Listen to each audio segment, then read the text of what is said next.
start to allow yourself to arrive into the space. Don't know what time of day it is for you specifically, but you already have had some day behind you, which means there's a little bit of detritus of things I did, things I need to do, places I'm going.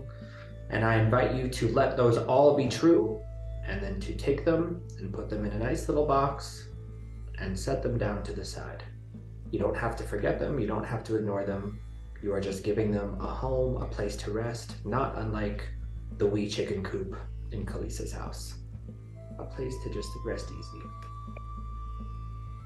And then once your focus is away from that box and away from those thoughts, I want you to bring your focus into your body, and I want you to ask, I want you to look and search through your veins and through your bones if there's any last few movements that need to work through you. Your fingers, your toes, your neck, a little spinal adjustment perhaps. And again, I invite you to just allow the body to do what it wants, to move it in the way it feels called to move, whatever that might look like.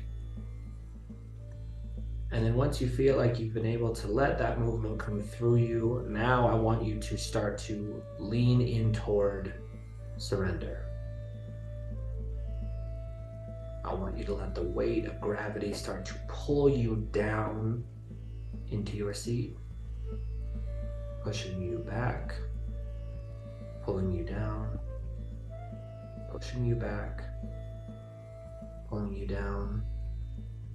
I want you to feel the floor beneath your feet, resting solidly, grounding you, letting you know that you are still, you are safe, you have nowhere to be, you are exactly as you should be. And this isn't something that I always do, but for today, given the spirit of where we're going, I want to introduce the practice of setting an intention. And the key for setting this intention is that it must, and yes, I use the imperative must, come from a place of self-love. And so my challenge to you is, can you let go of what you need to get out of this time, what you expect to get out of this time, the stories around what this space is intended for, and can you really genuinely connect to what you would just fucking love to have for the next 20 minutes? It could be stillness. It could be laughter. It could be a sigh or exasperation. It could be euphoria. There is no wrong answer.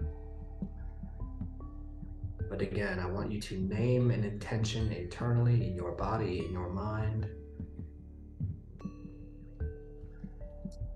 And I want it to come from the frame of seeing this time that we have together as an opportunity to love yourself more deeply.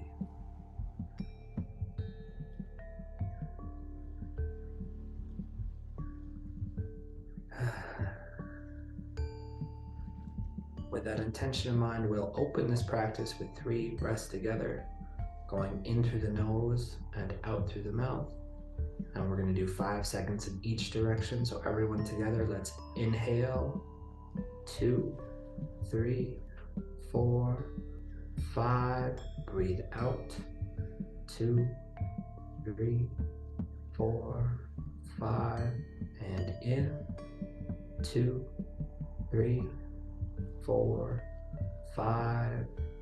Out, 2, 3, 4, 5. Last time, 2, 3, 4, 5.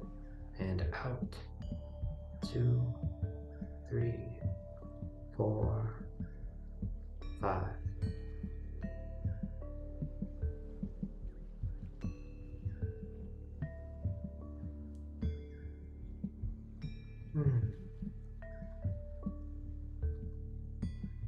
Again, holding that intention that you're bringing into the practice present for you. What what I want you to think about is what your life looks like.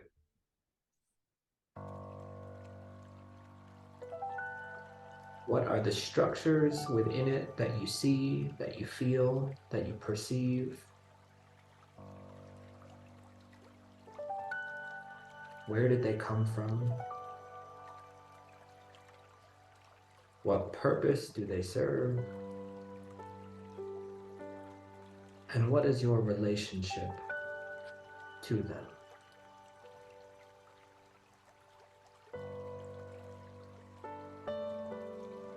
It is a common, if not necessary, human practice to mirror that which we see in the world around us.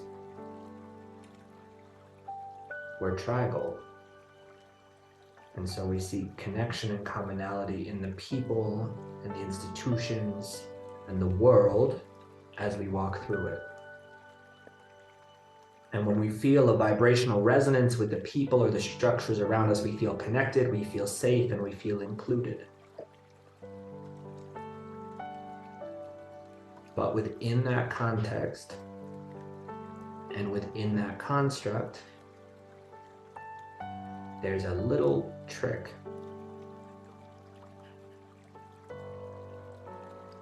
Our desire to feel that connection leads us to putting weight and value and trust into the world as we see it and understand it. But the way we see the world is informed by our own narratives. To say it differently, the world around you is very flexible. It can look and feel and seem many, many different ways. And so the question becomes, what is the cost of putting weight and severity into the world as we see it? And my answer to you would be that you will start to mirror that weight. Because if an institution, if a structure in your life is unmovable, how could you not reproduce the rigidity required to show up, to face the same thing every day, day after day? We remove our own agency.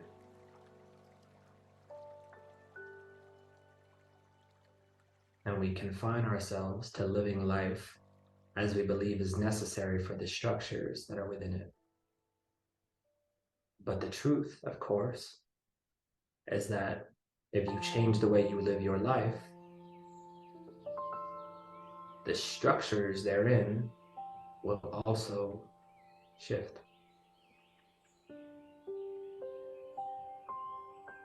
So if there is a hardness in your heart, if there is a stillness or a stone-like quality to your relationship to the world around you, you will just get more concrete.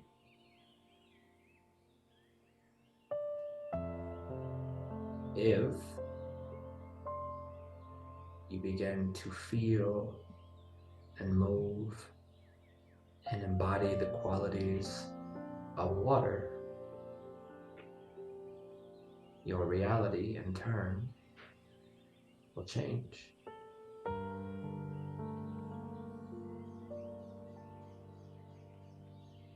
Something I always find funny is our reliance on goals and structure.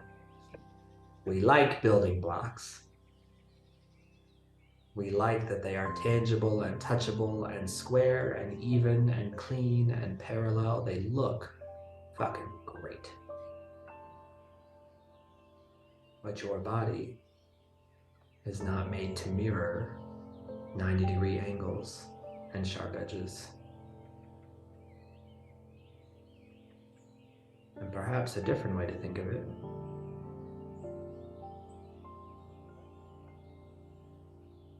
those goals, once they are put in place They remain until you move them, until you take the conscious effort to rearrange them and reshape them and restructure them.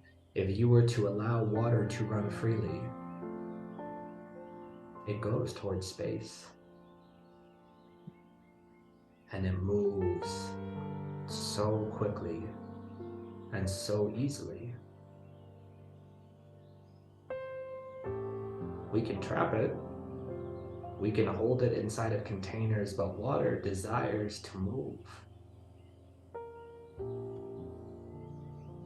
Desires to go toward freedom.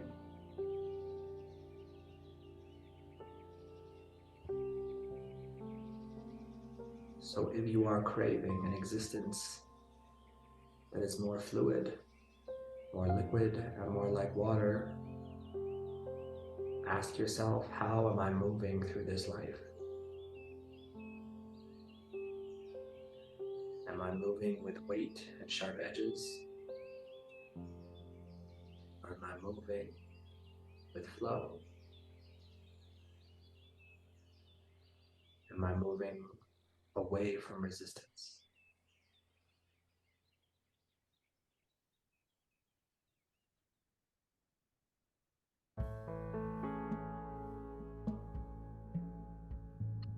In your mind's eye, I want you to picture your life. I want you to ask the question, be in the inquiry of, or just walk around. I want you to look for an opportunity to move away from resistance in your life. Where are you consciously showing up with an intention that feels like it is adding resistance or struggle to your way of being? I'm not asking you to change it in this moment, not asking you to judge it or determine that it is bad or wrong.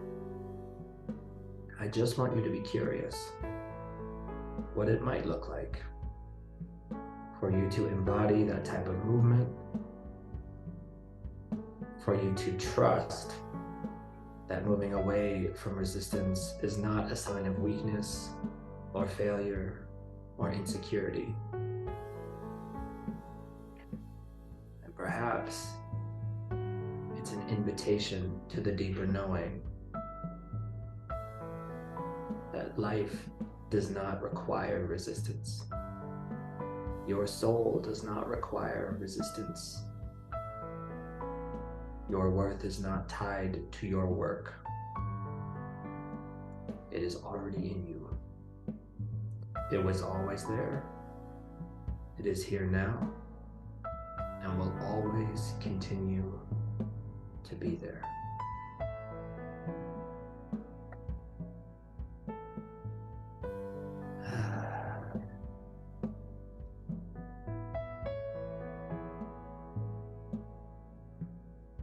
I want you to return to that intention of self-love that you set at the beginning.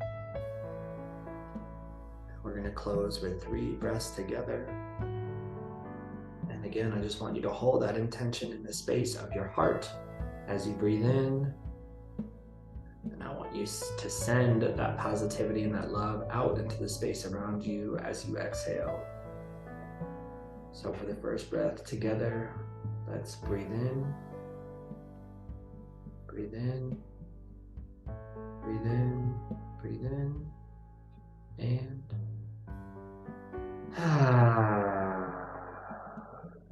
sharing that love and that light with the room and the world around you. And again, let's breathe in, breathe in, breathe in, nice and deep into your belly, into your lungs, into your chest. Breathe in, and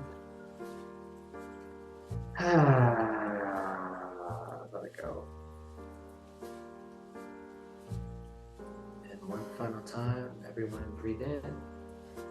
Breathe in, feel the cold air entering your nose. Breathe in, let it fill your entire body. Breathe into your fingers and your toes. Breathe in, breathe in, breathe in.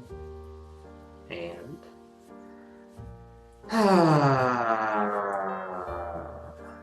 your shoulders fall away from your ears. Let your body sit heavy. And slowly let some movement come back. And move your neck, your shoulders, your fingers, your toes, your ankles, your spine. Just slowly start to articulate through all the places in your body where you might feel called to move.